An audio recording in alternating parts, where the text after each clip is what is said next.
recebendo aqui com muito carinho o advogado, assessor jurídico do Conselho Indigenista Missionário, o CIMI, o Rafael Modesto, para falar sobre o processo de repercussão geral sobre a terra indígena Ibirama-Laclanhô, do povo Xoclen aqui de Santa Catarina, que servirá aí de diretriz para a gestão federal em todas as instâncias da justiça no que diz respeito aos procedimentos demarcatórios. Júlia, coloca o Rafael aqui para a gente, para conversar com a nossa audiência. Já aproveito e agradeço também a todo mundo que já está chegando, já está compartilhando e comentando aqui com a gente. Rafael, boa noite, seja bem-vindo ao nosso JTT Oeste, você que já esteve com a gente aqui em outros programas também. Espero que você esteja bem. E nesse primeiro momento de saudação, já gostaria que você falasse para a gente como foi essa movimentação também de espera para que o processo entrasse para o julgamento no STF nessa semana. A gente acompanhou aí a leitura do relatório pelo Edson Fachin. Então, como vocês avaliam o cenário até esse momento? Seja bem-vindo.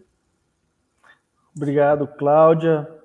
Boa noite a todas e todos que estão acompanhando, nos assistindo, para a gente falar um pouco desse importante processo que discute uma importantíssima matéria, né, que diz respeito aí, então, ao direito que os povos indígenas têm à demarcação de suas terras de ocupação tradicional e que o Supremo, então, como você menciona, está com o processo em pauta desde essa semana, não é? A gente tinha uma expectativa, e aí a gente, então, enquanto advogados e advogadas das comunidades e organizações indígenas, indigenistas, ambientalistas do processo, a expectativa das mais de 6 mil lideranças indígenas presentes em Brasília no acampamento, não é? De que o processo tivesse o julgamento iniciado na quarta, dia 25, mas não foi o que aconteceu. A gente tinha essa expectativa, sim.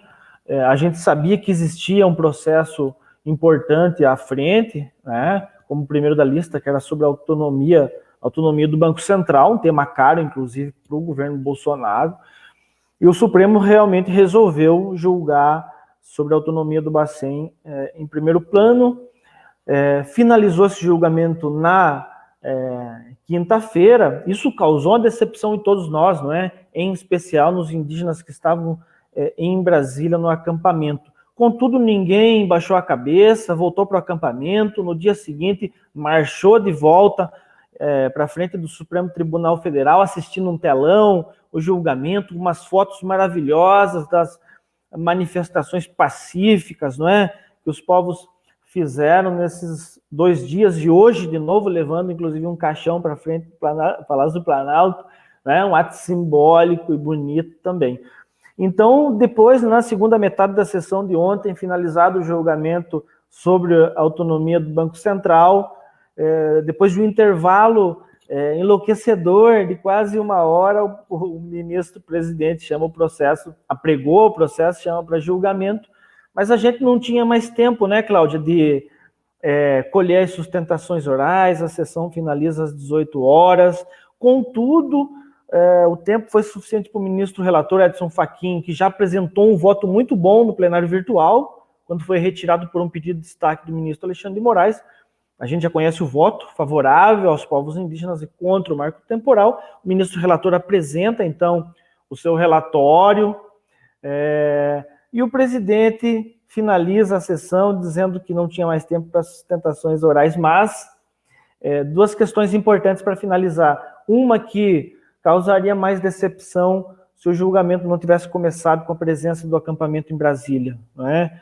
E a outra questão é que o presidente diz que a continuidade do julgamento vai se dar na quarta-feira, dia 1º de setembro, e no processo já consta, então, que na data de 1/9 volta a julgamento o caso, continua o julgamento do caso, não é? Colhe as sustentações orais, né, e depois segue. Tá certo. Rafael, então, você traz aí que o presidente da corte, o Luiz Fux, ele garantiu, então, que esse julgamento ele será retomado na quarta-feira, no dia 1º, e é importante porque a gente tem reforçado aqui que esse é considerado um julgamento do século, né? Então, a informação que nós temos, inclusive, aí você pode corrigir a gente, é de que devem ser ouvidos a AGU, o MPF, a Defesa da Comunidade, o Estado de Santa Catarina, os amigos da corte, para somente depois nós termos os votos, né? Então, eu gostaria que você explicasse para a nossa audiência como funciona um julgamento tão importante como esse, porque ontem, inclusive, nós acompanhávamos muito atentos e atentas aí na TV Justiça, que se falou em 39 sustentações orais, é isso mesmo? E também a audiência pergunta, são quantos votos? Você já falou aí do Edson Fachin, né, que tem esse voto favorável, contrário aí ao marco temporal, mas qual a expectativa que nós temos nesse momento? Será que o STF vai definir aí pelo direito originário, ou será que a gente vai ter alguma surpresa, como a gente vem, na verdade não é surpresa, né, mas esse projeto de morte que está aí no Brasil também, será que a gente vai ter um STF votando contra os povos indígenas? Pois é, Cláudio. Na quarta-feira, então, o julgamento ele se inicia às 14 horas, com a continuidade de onde parou, ou seja, após o relatório, o presidente colhe as sustentações orais nessa ordem. Primeiro a FUNAI e a União, então vai ser o advogado-geral da União que sustenta. Na sequência já é o povo Xoclen, né? Já é a comunidade indígena do povo Xoclen, que apresenta por 15 minutos as suas razões, as suas manifestações orais, né? Pedindo aí, então, seja o marco temporal declarado inconstitucional e possa ser jogado de uma vez por todas na lata do lixo da história, não é verdade? Que é de onde nunca devia ter saído. E na sequência, houve o Instituto do Meio Ambiente de Santa Catarina, IMA, né? E, por fim, a Procuradoria-Geral da República, todos esses 4 por 15 minutos. E, justamente, foi anunciado pelo ministro presidente uma quantidade de 39 amicicuri que sustentarão, cada um com direito de sustentar da plenária virtual, né, do sistema telepresencial do Supremo, por 5 minutos. Não é? Então, o CIMI também vai ter 5 minutos, a PIB, a COIAB, o Conselho Federal da OAB, a CNBB, né, que é amigo da corte. Do outro lado tem a CNA, tem alguns sindicatos rurais que também vão apresentar suas alegações orais, né? E aí, então, nós chegamos, após as sustentações orais, no tempo da colheita, né, dos votos, né, colher os votos dos ministros. Tempo de colheita, a palavra bonita, né, dos camponeses. Mas eu acho que a quarta-feira, Cláudia, vai ser só para as sustentações orais, né, que nós contamos aí quase 4 horas para finalizar as sustentações. Então, vai uma tarde inteira de sessão do Supremo, mas tem uma extraordinária na quinta-feira, onde os votos serão apresentados pelos ministros, começando pelo relator, seguindo do mais novo apossado até o mais velho, né, até o último ministro, na verdade, é o ministro mais velho, né, apossado há mais tempo, começa pelo mais recente apossado, que é o Nunes Marques. Né.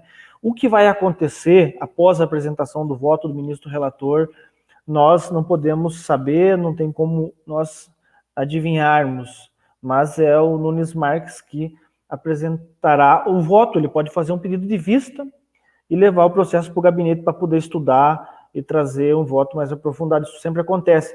Contudo, também há a possibilidade, mesmo havendo pedido de vista, ocorrer adiantamento de votos por aqueles ministros que votariam na sequência do primeiro, no caso do Nunes Marques. Isso também pode acontecer, já aconteceu, e é uma prerrogativa do ministro adiantar voto.